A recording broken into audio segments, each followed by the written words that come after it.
moi je t'ai dit, écoute bien, il y a plusieurs indicateurs, je ne sais pas, on a 12 indicateurs économiques qui sont très très importants quand tu prends l'économie d'un pays. Après, on va voir ces indicateurs-là. Mais là n'est pas le problème. En fait, pour savoir, puisque chaque indicateur joue un rôle bien donné, et moi je pense que dans un live déjà, nous on a eu à parler des différents rôles que chaque indicateur jouait. Je pense qu'on a déjà, si on te demande c'est quoi le rôle des taux d'intérêt, tu connais. C'est quoi le rôle des taux d'intérêt?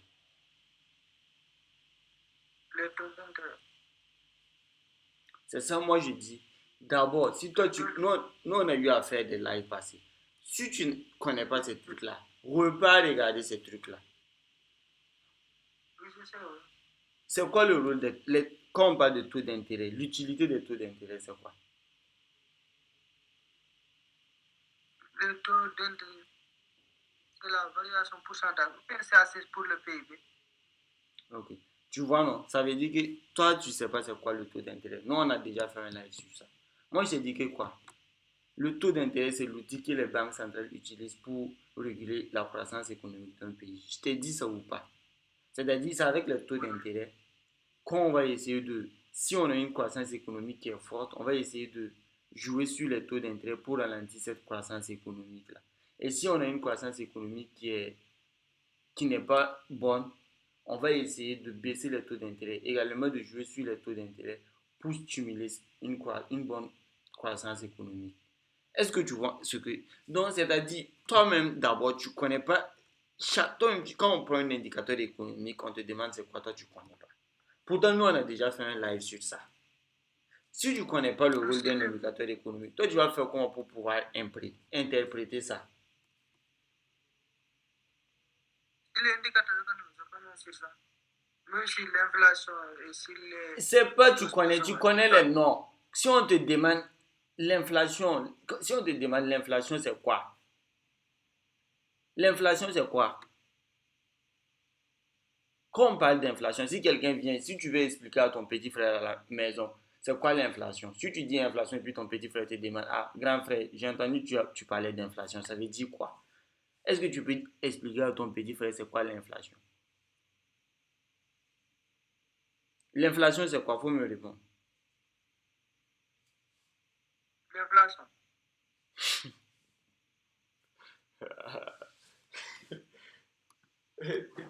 Tu vois un peu ce que je dis. L'inflation, c'est le fait que le prix des biens et des services devient cher. Tu vas voir que plus le temps passe, plus tu vas voir que le prix des biens là, des biens de consommation et des services même, devient de plus en plus cher. C'est ça qu'on appelle l'inflation. Et il faut savoir aussi que tout ça là, pour pouvoir réguler tout ça, puisque c'est le fait que la vie, quand on dit que la vie devient chère, là, c'est ça qu'on appelle inflation.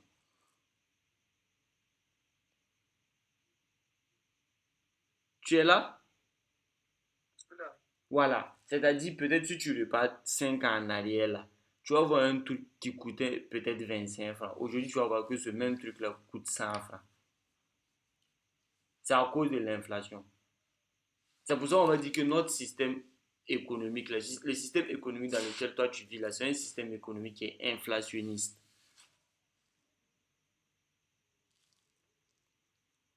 Et c'est normal que les gens parlent que non, la vie devient chère. Pourquoi? Parce qu'on a l'inflation qui monte et on a les salaires des gens qui restent fixes. C'est-à-dire, quelqu'un qui prenait genre 300 000 francs comme cela, il y a, bon, 200 000 francs comme cela, il y a 5 ans.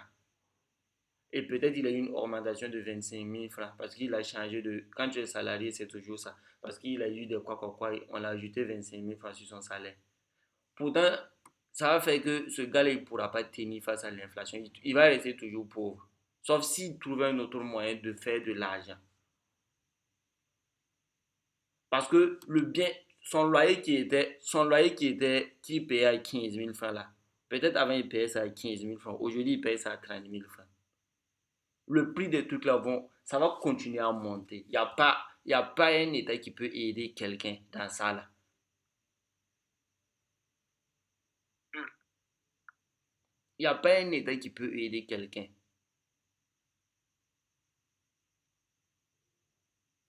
Est-ce que tu comprends un peu ce que j'ai dit? je comprends. Donc, du coup, toi-même, quand on prend les indicateurs économiques là, tu dois d'abord savoir c'est quoi l'utilité de chaque indicateur économique. Et là, bon, premièrement, toi, tu étais en train de me parler de quoi? De taux d'intérêt. Et moi, je t'ai dit que, ok, les taux d'intérêt, c'est quoi? Il faut savoir qu'il y a trois cycles. Quand on parle de taux d'intérêt, il y a trois cycles que les taux d'intérêt vont respecter. Et c'est ce que moi, j'étais en train de t'expliquer ici. Tu m'entends un peu? Oui, j'entends. Ok. Il faut savoir. D'abord, on peut être dans un cycle quoi? Akitch. Quand on dit un cycle Akitch, c'est-à-dire c'est un cycle où on voit uniquement que la banque centrale est en train de monter les taux d'intérêt. Le cycle, quand on parle de cycle Akitch là, ça veut dire on est dans un... Hein? J'ai dit Akitch. Akitch. Tu n'as jamais entendu ce mot-là. Pourtant, nous, on a déjà vu tout ça là. Je n'ai pas entendu ce mot-là. Tu connais Dovich? Dovich. Non. Ok. C'est ça que je suis en train, c'est ça que je suis en train de t'expliquer là. Il y a deux cycles. Normalement, il y a deux cycles. Il y a le cycle où tu vas voir que bon, les taux d'intérêt sont en train de grimper. Tu vois un peu? Il y a le cycle où tu vois que les taux d'intérêt sont en train de grimper. Ça, lorsque les taux d'intérêt sont en train, bon, ça là, j'ai fait une vidéo sur ça, sur YouTube, ce trade là. Bon, tu vois pas mon écran, je vais te montrer en même temps. Et tu vas voir comment moi j'ai fait pour savoir que ce trade là va se passer comme cela. Tu vas voir, c'est de la connaissance économique. Si tu n'as pas de la connaissance, on ne peut pas devenir trader par hasard. C'est pour ça que quand moi je regarde les gens qui sont sur TikTok qui vous mal là, ça me fait rire. Pour devenir trader, tu vas saigner.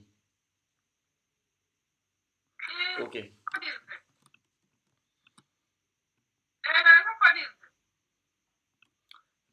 Écoute bien. Ok. Je t'ai dit, il y a un cycle où on monte les taux d'intérêt. C'est ça? Oui. Il y a un cycle où on fait quoi? Où on baisse les taux d'intérêt. C'est ça? Le cycle où on monte les taux d'intérêt là, c'est ce nom-là, je te disais. Ce nom-là, c'est un Akitch. Je vais écrire ça, tu vas voir. Reste concentré ici.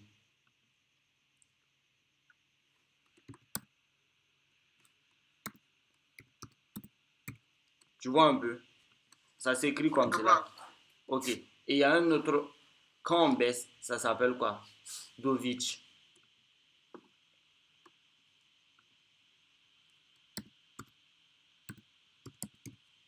C'est ça? Est-ce que c'est ça? Ok. Maintenant, la montée. Lorsqu'on normale les taux d'intérêt, le but c'est quoi? Lorsqu'on normale les taux d'intérêt, parce qu'on ne peut pas augmenter les taux d'intérêt parce qu'on veut augmenter les taux d'intérêt. Les gens ne travaillent pas comme cela à la banque centrale. Il y a toujours une cause de pourquoi on veut augmenter les taux. Quand on augmente les taux d'intérêt, le but c'est quoi?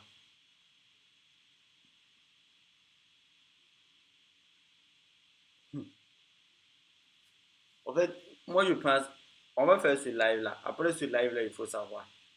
Les vidéos qu'on a fait là, tu vas aller les regarder. Les regarder avant que nous on ne fasse la prochaine séance. Parce que tu n'as même pas tu n'as pas le minimum même pour comprendre ce que moi je te raconte là. Ok. Tu m'entends?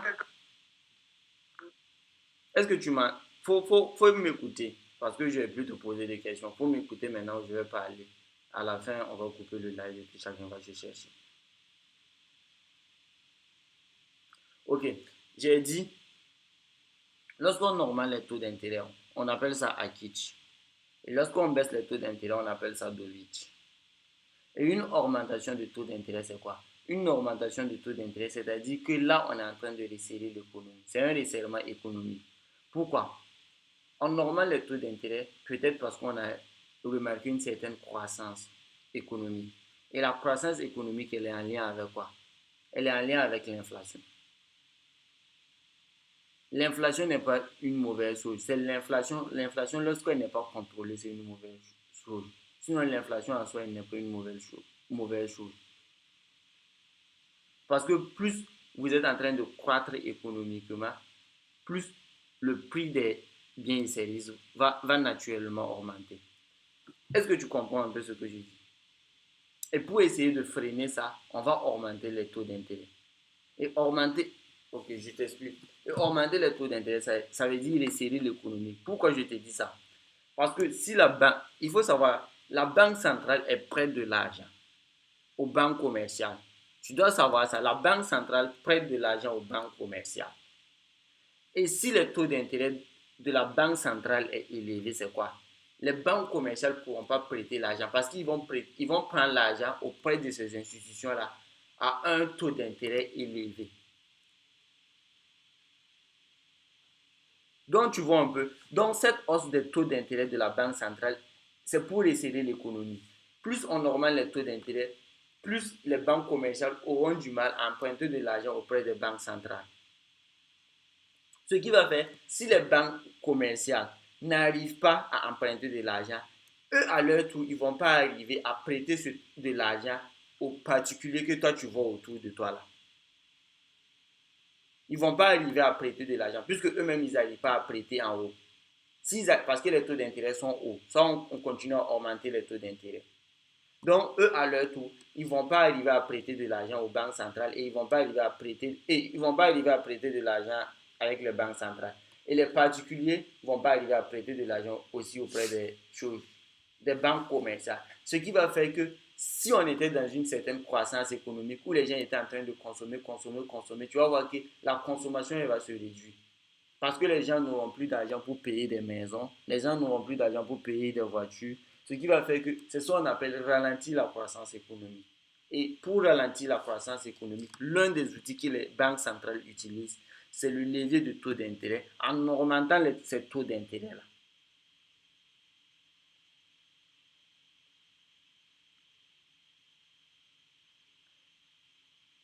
Est-ce que tu vois un peu? Et l'augmentation des taux d'intérêt, ça combat l'inflation. Est-ce que tu m'entends bien? Augmenter le taux d'intérêt, ça combat l'inflation. Parce que je vais t'expliquer l'inflation. L'inflation se crée lorsqu'on baisse les taux d'intérêt. Parce que lorsque les taux d'intérêt sont faibles, qu'est-ce qui se passe? Les banques commerciales vont emprunter de l'argent et les particuliers aussi, les individus lambda que tu vois là, eux aussi ils auront la facilité d'emprunter de l'argent auprès des banques commerciales. Et lorsque ces gens-là ils vont prêter l'argent, ils vont faire quoi? Ils vont commencer à dépenser. Tu vois un peu? Ils vont commencer à dépenser. Et lorsque, bon, imagine toi, tu es un commerçant, par jour comme cela, tu peux avoir beaucoup de clients. Qu'est-ce que toi, tu vas te dire? Ah, tu vas te dire qu'il y a un marché. Donc, bon, je vais essayer d'augmenter mes prix. L'homme est comme cela, il va vouloir augmenter ses prix parce qu'il y a des clients, au fait. Et les gens ont l'argent, ils vont payer, c'est normal. Ce commerçant-là va augmenter ses prix. Et ça va se refléter sur tous les trucs que tu vois. Même un ingénieur comme cela aussi va décider de dire que, ah, lui, bon, il faisait les installations électriques à ce prix-là. Il va essayer de dire que maintenant, bon, lui va passer à ce prix-là parce qu'il gagne de l'argent. C'est parce qu'il gagne de l'argent. C'est pas parce que son métier, c'est pas parce que non, il se vend à ce prix-là. C'est parce qu'il gagne de l'argent qu'il se dit que non, je vais augmenter mes prix. Et c'est l'augmentation de ces prix-là, des biens et services-là qui vont créer l'inflation. Ça va faire que la vie même de manière générale va devenir chère. L'inflation va monter un peu. Ça se sent pas à un certain moment maintenant, les gens vont commencer à sentir que ouais, c'est chaud. Les trucs deviennent chers. C'est en ce moment maintenant, la banque centrale maintenant va dire que ah, en fait, la vie est en train de devenir chère. Si nous on ne fait pas attention, on sera dans un chose. Bon, je ne sais pas, il y a un autre terme qu'on utilise, mais moi je ne sais pas c'est quoi.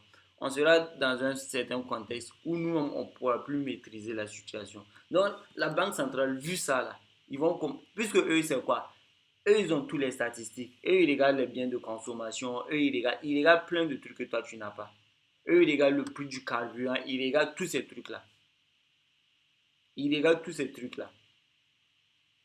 Est-ce que le prix de tous ces trucs-là monte? Donc, eux, ils vont commencer à dire que ah, si nous, on ne combat pas l'inflation là et qu'on laisse l'inflation continuer à monter à un certain moment, on ne pourra pas gérer les trucs. Donc, en ce moment, maintenant, qu'est-ce qui va se passer? La Banque centrale maintenant va commencer maintenant, soit à maintenir l'inflation et les taux d'intérêt fixes. Il ne va plus continuer à baisser les taux d'intérêt. Il va commencer à laisser ça fixe.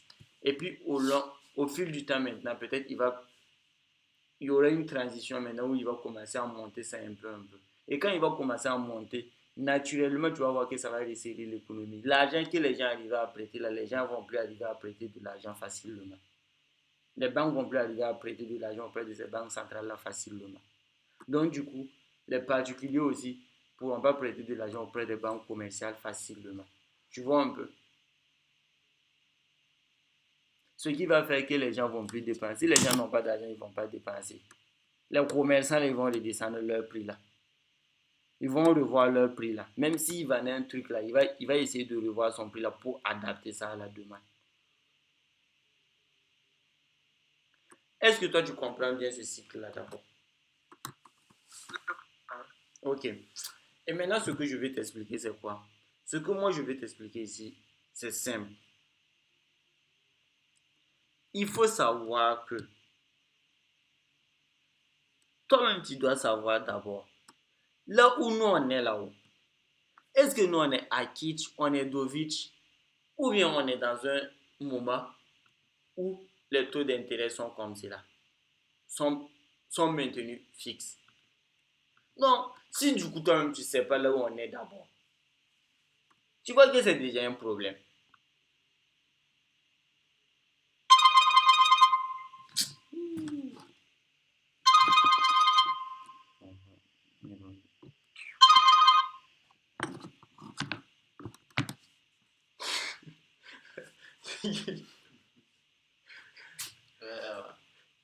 Il pop out. Ok. Oh, tu m'entends toujours des. Hein?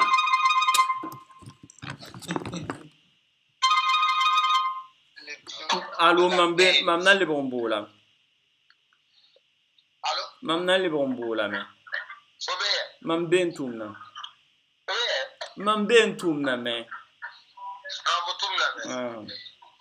Sawa ta, Maman sam nambo là. yelke. Donc, tu vois un peu ce que je suis en train de te faire comprendre là. Tu es là? Est-ce que m'abdore? Diallo. Oui, oui. Ok. Donc, toi, tu dois comprendre là où on est actuellement. Actuellement, est-ce qu'on est en train de monter? Est-ce qu'on est dans cette phase-là ou bien on est dans cette phase-là? Parce que c'est toujours comme cela. Après encore, quand on va baisser, baisser, baisser, tu vas voir qu'après encore, ils vont faire ça. Et puis après encore, ils vont commencer à monter. C'est toujours comme cela qu'on régule l'économie. L'économie est régulée. C'est toujours comme cela. Maintenant, on est où? On est dans une phase où on est maintenu en haut. On est dans cette phase-là. On est dans cette phase-là. On est dans cette phase. On est où au fait? Actuellement, nous, on est dans cette phase-là. Regarde. On est dans cette phase-là. On est dans cette phase-là où on est arrivé à combattre l'inflation. C'est-à-dire, en 2023, 22 là, l'inflation avait déjà fait des pics. Et de là jusqu'à aujourd'hui, on était dans un contexte économique à kitsch où on était en train d'augmenter les taux d'intérêt. Et moi, je te dis, lorsqu'on augmente les taux d'intérêt, le but c'est de combattre l'inflation. Quand on augmentait les taux d'intérêt, là, il faut savoir qu'en ce moment-là, l'inflation était en train de faire ça. Lors de ce mouvement-là, l'inflation était en train de chuter au fait comme cela. Je mets deux flèches. Ça, c'est les taux d'intérêt où on augmente et ça, c'est l'inflation qu'on essaie de faire baisser. Tu vois? Et actuellement, c'est quoi? Actuellement, on est à un niveau où l'inflation, on ne peut pas dire que l'inflation est à 2%. La valeur normale, c'est 2%. On ne peut pas dire que l'inflation est à 2%, mais l'inflation tourne autour des 2%. Tu vois un peu? Et là maintenant, c'est quoi? Là maintenant, de nouveau, on peut repenser maintenant à stimuler de nouveau maintenant l'économie. Et il faut savoir, là, on est dans cette phase et en septembre, on prévoit rentrer dans cette phase de baisse-là. Et maintenant, moi, je te pose la question. En période de baisse de taux d'intérêt, tu dois savoir comment la devise de ce pays-là va se comporter. Tu vois un peu?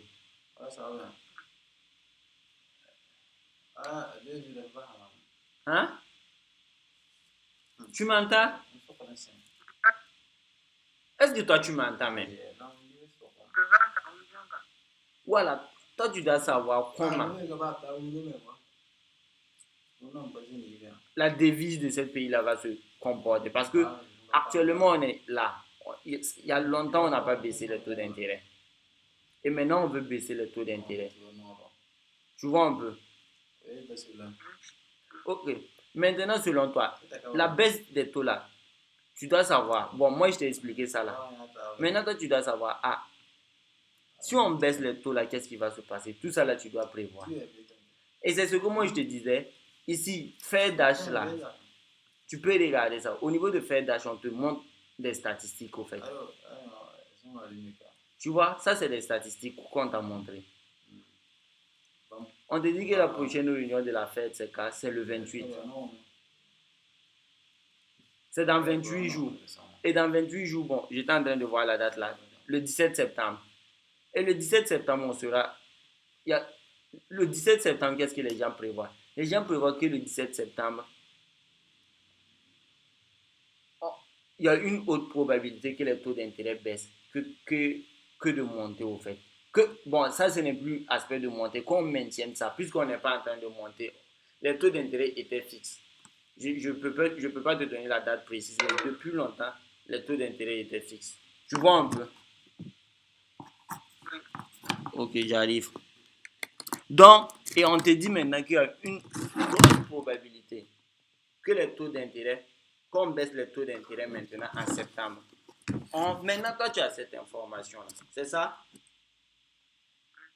Ok. C'est à toi maintenant de savoir cette information-là. Ça te permet de vendre, ça te permet, ça te permet d'acheter ou bien de vendre le dollar. Toi, tu dois savoir ça. Et tout ça, moi, je t'avais déjà expliqué. Ça, ce que je suis en train de te faire actuellement, tu peux me dire que ça, là, moi, je ne t'ai pas expliqué. Mais ce qu'on avait vu avant, là, tous ces trucs-là, moi, je t'avais expliqué. Maintenant, baisse des taux en septembre. Comment toi, tu vas essayer de trouver une opportunité par rapport à ça? C'est là maintenant que le fond. Toi, tu as déjà eu le biais fondamental. Le biais fondamental ici, il est précis, il est clair.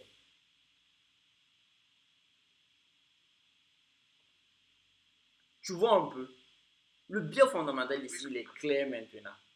Tu sais, en septembre, on passe en Dovich. C'est-à-dire, en septembre, on sera en Dovich. La réserve fédérale va adopter un politique monétaire Dovich, c'est-à-dire de baisse de taux d'intérêt.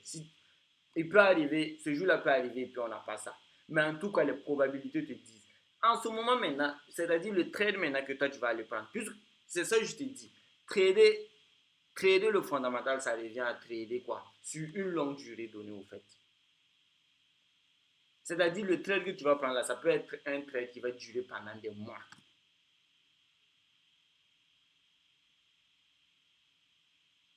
Bon, pas pendant des mois, mais pendant des semaines. J'exagère un peu. Tu vois un peu, là. Ok, selon toi maintenant, ici, la baisse des taux d'intérêt, moi je t'ai dit que ça a quel effet sur le dollar?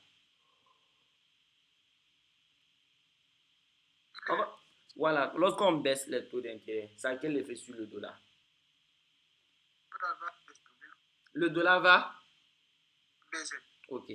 Maintenant, si toi tu as cette information-là, comment toi tu vas faire maintenant? C'est-à-dire, tu vas essayer maintenant d'aller maintenant sur les graphiques, analyser les graphiques tout, pour trouver une opportunité de vente sur le dollar. Ça peut être l'or que tu vas vendre. Ça peut être quoi que tu vas vendre? Ça peut être l'or que tu vas vendre, ça peut être. Oui, tu ne peux pas vendre l'or. Voilà, tu peux vendre. Excuse-moi, je corrige, tu ne peux pas vendre l'or. Parce que si tu vends l'or, ça veut dire que tu prévois que le dollar va prendre de la valeur. C'est-à-dire ce trade-là, c'est pour ça que je te dis, ce trade-là, c'est un trade qui n'est pas adapté à ce que toi tu penses. C'est un trade où c'est plus. Ce trade-là est basé sur quoi? Ce trade-là, moi, je l'ai pris en me basant sur quoi? Parce que j'ai fait l'analyse ici. Je ne sais pas si tu as regardé la vidéo, ma dernière vidéo. Je peux faire des samples. Ok. Donc, ici, moi, je pense que le prix de l'or va baisser. Pourquoi? Ici, je pense que le prix de l'or va baisser parce qu'on a un cessez-le-feu qui est en train de se passer entre l'Ukraine et puis la Russie. Normalement, il y a une rencontre qui doit se faire. Je pense que c'est le vendredi. Voilà, entre Trump, Zelensky et puis Poutine. Et peut-être que, bon, à l'issue de ce rencontre-là, on aura quoi? On aura un cessez-le-feu, un accord de paix qui sera signé. Ce qui fait que, bon, pourtant, l'or, c'est un actif qui fait quoi? L'or, c'est un actif où les gens investissent dessus en période de guerre. C'est-à-dire, c'est lorsqu'il y a des tensions économiques, tout, que les gens vont investir sur l'or. Donc, du coup, ce qui fait que quoi? Moi, je sais qu'il y a, s'il y a un cessez-le-feu, l'or, le, le rôle de valeur refuge que l'or joue, l'or ne pourra pas jouer ce rôle de valeur refuge là. Donc, du coup, ça va faire que le prix de l'or va chuter. Et c'est cette chute-là que j'essaie de prévoir. Tu vois un peu que comment j'analyse les trucs. C'est facile. C'est facile. Je sais pas. En fait, le problème du fondamental, c'est quoi? Le problème du fondamental, c'est que ça change. Demain, genre, c'était là, tu as vu, c'est basé sur du fondamental que j'ai pris. Mais demain, ça peut ne pas être le cas, au fait. Demain, peut-être, il y aura une autre chose, il y aura un autre contexte qui est là, tout, en fonction de la géopolitique, tout. Tu vas te baser sur ça pour prendre ton trade aussi. Ça, il faut être flexible mentalement pour pouvoir trouver ces opportunités-là. Mais là, ce n'est pas le but de. Ça, c'est un thème de géopolitique. Souvent, quand tu me demandes quoi, tu dois tenir compte de la géopolitique aussi pour trader. Et là, tout ça, ça se passe quoi? Si tu aimes regarder trading économique seulement, tu vas voir les nouvelles importantes. S'il y a des trucs importants, tu vas voir. Et si tu vois ça, toi, tu sais déjà comment tu vas te comporter au fait. Donc, c'est ce que moi je te disais. Si toi tu penses maintenant que le dollar va chuter en septembre comme c'est là, bon, d'aujourd'hui même jusqu'en septembre. Parce qu'il faut savoir que lorsque la news va sortir, l'effet là, parce que les marchés peuvent, je ne sais pas comment on a, le marché peut pricer l'effet. Ce qui est là, il faut savoir que le marché peut sortir, et les données peuvent sortir le 17 et tu vois l'euro USD qui monte. Mais quand tu vas faire la demande, tu vas voir que les gens avaient déjà commencé à vendre l'euro USD. C'est-à-dire, actuellement, il se peut que les gens ont commencé à vendre l'euro USD au fait. Tu vois un peu ce que je t'explique là. Est-ce que tu es là? C'est là, oui. Tu vois un peu. Donc, c'est-à-dire, tu, toi, ton rôle en tant que trader qui veut ajouter du fondamental à son trading, c'est quoi? C'est d'essayer d'anticiper ce qui va se passer. Et l'anticipation, ce n'est pas le 17 que toi, tu vas commencer à chercher un trade. C'est maintenant que tu vas commencer à chercher ton trade pour te positionner. Et peut-être que le 17, tu vas toucher ton TP. Peut-être que même avant le 17, tu vas toucher ton TP. Mais tu essaies de, je sais pas, tu essaies de te placer à l'avant, tu essaies de comprendre un peu, d'imbriquer un peu les trucs pour savoir ce qui va se passer à l'avance au fait.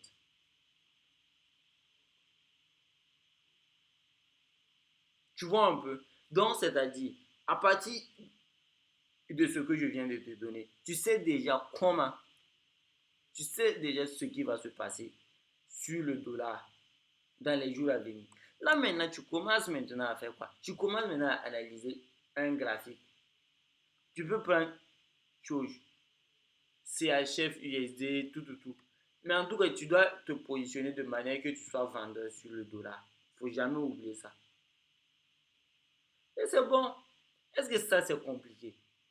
Ça, je viens de t'expliquer facilement comment tu peux utiliser les taux d'intérêt. Parce que ici, c'est quoi? Ici, on est en train de faire un switch. Ici, c'est quoi? Et c'est là même que les gros mouvements se passent. Les gros mouvements se passent quoi? Quand on est en train de faire un switch comme cela. Quand on est en train de faire un switch, un gros switch ici, c'est là que les gros mouvements se passent. Parce que ici, tu vois, on était constant. Et là, on veut passer en baisse.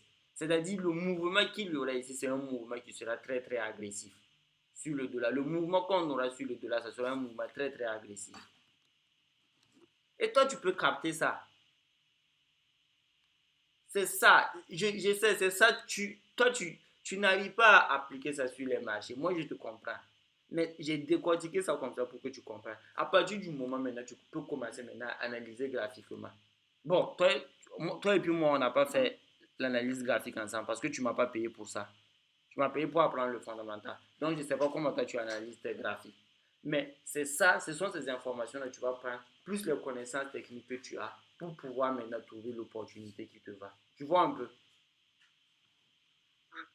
Voilà. Donc, je pense que pour la séance d'aujourd'hui, c'est bon. Parce que moi, je vais m'arrêter comme cela. Moi, je ne veux pas saturer ton cerveau, tout.